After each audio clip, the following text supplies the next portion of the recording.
তোমরা কে কে আছো যে এই গাছটার নাম জানো? যদি তোমরা এই গাছের নাম জানো তাহলে অবশ্যই আমাকে কমেন্টসে জানিও এই গাছটার নাম কি। অনেকটা জায়গা জুড়ে এই চাষ হয়, আর এখানটায় অনেক চাষ হয় এই গাছের। কী গাছ সেটা অবশ্যই নামটা তোমরা জানিও, আর তোমরা যারা জানো না তাদের জন্য অবশ্যই আমি শেয়ার করে দেবো। তো হ্যালো বন্ধুরা, welcome back to my YouTube channel. আশা করি তোমরা সবাই খুব ভালো আছো। গুড মর্নিং তোমাদের সবাইকে, একদম আর্লি মর্নিং, দেখেও বোঝা যাচ্ছে একদম আর্লি মর্নিং। নতুন ড্রাইভার, তো আমরা ভাবছি আজকে আমরা সবাই মিলে যাব। অনেক সময় আমি একা, মানে আমি আর আমার ছেলে বেরোই, কিন্তু আজকে ভাবছি সবাই মিলে একসাথে যাব একটু ঘুরতে। সকালবেলা আর্লি মর্নিংয়ের মানে ভোরবেলা শিলিগঞ্জ সিটি কেমন লাগে দেখতে, জায়গাটা কেমন লাগে, তো একসাথে যাব। এই রকম সুন্দর সকাল দেখলে অবশ্যই দুর্গাপূজার কথা মনে পড়ে, মহালয়ের কথা মনে পড়ে। তো আমারও ওই রকমই ফিলিং হচ্ছিল যে না, এবার দুর্গাপুজো এসে গেছে। তো ভোর নয় কিন্তু আর্লি মর্নিং কত সুন্দর লাগে। বাইরেরটা একদম সকালও হয়নি, অথচ বাইরেরটাও কত সুন্দর লাগছে। চলো এক একটু করে শেয়ার করছি। हाय, गुड मॉर्निंग। Good morning. हम सब जा रहे हैं संजू की ड्राइविंग देखने। आज संजू हमें घुमा रहा है सिलिकॉन सिटी। देखिए आप भी हमारे साथ ये टूर, और रास्ता देखिए कैसा है। देवो हमारी पूरा कर रही है, ब्लॉग बना रही है। प्लीज एंजॉय कीजिए हमारे साथ आप। ये जो ड्राइवर नहीं, ड्राइवर मैं तो प्रैक्टिस में हूँ। हमारा ड्राइवर बहुत अच्छा है।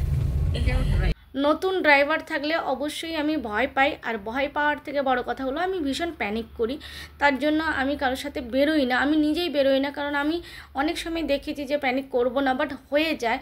তো কিন্তু ছেলের সাথে কিছু করার থাকে না, ছেলে বললে আমি নাও করতে পারি না, ছেলের সাথে বেরোই। আর আজকে সবাইকে নিয়ে যাচ্ছি একসাথে, একটুখানি ঘুরে আসব, তারপরে ঘুরে এসে আমার স্কুল যাওয়ার আছে।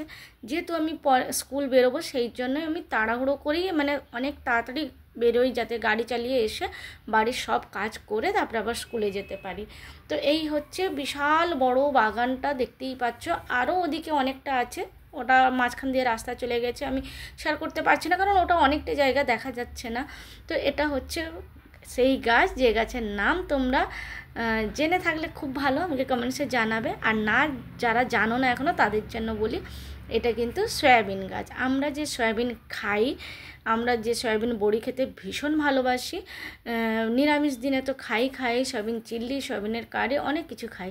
তো সেই সয়াবিনের গাছ হলো এই গাছ।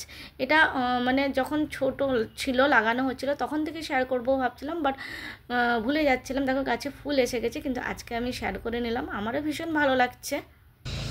Good morning, good morning. চলো। Good morning. আজকে সয়াবিন গাছ দেখাতে এসেছি, তাও একদম সকাল সকাল। এই যে সয়াবিন গাছ।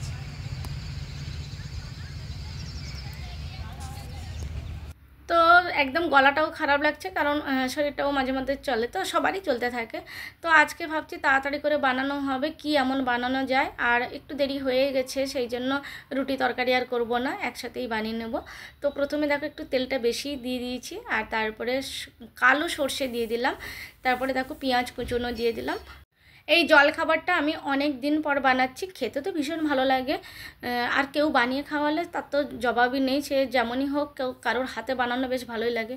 পেঁয়াজটা ভাজা ভাজা হয়ে গেছে, এরপরে আমি সমস্ত রকম সবজি দিয়ে দিলাম। ক্যাপসিকাম দিলেও হয়, কিন্তু আমার কাছে আমি ক্যাপসিকাম দিইনি আজকে। গাজর দিয়েছি, বাঁধাকপি দিয়েছি, আর অবশ্যই কাঁচা লঙ্কা দিয়েছি। একটু সবুজ সবুজ আছে, হয়তো বোঝা যাচ্ছে, বোঝা তো যাচ্ছেই। তো ভাজা ভাজা হয়ে যাওয়ার পরে আমি সমস্ত গুঁড়ো মশলা দিয়ে দিলাম, মানে হলুদ অবশ্যই একটু দিচ্ছি, লঙ্কা গুঁড়ো, নুন, ব্যাস এইটুকুই, আর কোনো কিছু মশলা এতে আমি দেবো না। এবার ভালো করে একটু ভাজা ভাজা করে নিচ্ছি, আর অবশ্যই এতে কারি পাতা দিলে বেশি ভালো লাগে। এবার কারি পাতাটা অনেকে তেলেও ভেজে নেয়, আমি এমনিই দিয়ে দিলাম ওপর থেকে। কারি পাতার গাছ আমাদের আছে ঘরে, অনেকগুলো হয়েছে। আর অনেকটা আগে হয়েছিল কারি পাতার গাছ, আমি অনেকে দিয়ে দিয়েছি, কারণ ব্যালকনিতে এত কারি পাতার গাছ তো রাখা যায় না। তো দু একটা ঘরে রেখেছি, আর বাদ বাকি আমি অনেককে দিয়ে দিয়েছি। তারপরে দিয়ে দিলাম সুজিটা দেখো আমি অল্পই দেবো, কারণ অনেক সুজি দিয়ে দিলে না সবজি কম হয়ে যায়, সুজিটা বেশি হয়ে যায়, তো ভালো লাগে না খেতে, সেই জন্য আমি অল্পই সুজি দিয়েছি। এবার একটু ভালো করে নাড়াচাড়া করে নিচ্ছি। আর অবশ্যই আমি কম তেজটা, মানে ফ্লেমটা কম থাকবে, বেশি জোর যদি ফ্লেম করে দিই তাহলে কিন্তু পুড়ে যাওয়ার সম্ভাবনা থাকে। তো ওই জন্য কম আঁচে আমি একটু একটু করে ভেজে নিচ্ছি যাতে একদম ঝরঝরে হয়। খেতে কেমন হয়েছে সেটা তো অবশ্যই রান্নার পরে যখন হয়ে যাবে তখন তোমাদের সাথে শেয়ার করলেই বুঝতে পারবে। আর উপমাটা আমার খেতে সত্যিকারে ভীষণ ভালো লাগে। আমার পোহা খেতে খুব একটা ভালো লাগে না, বাট উপমাটা ভালো লাগে। আবার অনেকে আছে হলুদ দেয় না, একদম সাদা সাদা উপমা হয়। কিন্তু সাদা সাদা উপমাটা আমি বানাইনি কখনো, আমি যতবারই বানিয়েছি এরকম হলুদ। তো যাই হোক, ভাজা ভাজা হয়ে যাওয়ার পরে সুজি সবজি সব আমার সুন্দরভাবে ভাজা ভাজা হয়ে গেছে। তারপরে আমি অল্প অল্প করে জল দিয়ে দিচ্ছি, তো যাতে এই জিনিসটা ঝরঝরে হয়। মানে অনেক সময় উপমা কী হয়, ঝরঝরে হয় না, পুরো একসাথে বেরিয়ে আসে, তো একসাথে ভালো লাগে না, একটু ঝরঝরে না হলে উপমা। তো তো আমার এখন দেখো একটু মনে হচ্ছে যে ঝরঝরে নেই, কিন্তু তোমাদের সাথে শেয়ার করলেই বুঝতে পারবে যে একদম ঝরঝরে হয়ে গেছে। আর সবথেকে বড় কথা, আমি যখন খেয়েছি, গরম তো আছে এখন, কিন্তু যখন আমি খেয়েছি তখন কিন্তু মানে একদম সব ঝরঝরে হয়ে যাচ্ছিলো। আর হাতে একটা চিপকে, মানে হাতে লাগিয়ে দেখা গেল যে না, হাতে চিপকাচ্ছে না, জাস্ট গরম বলে মনে হচ্ছে।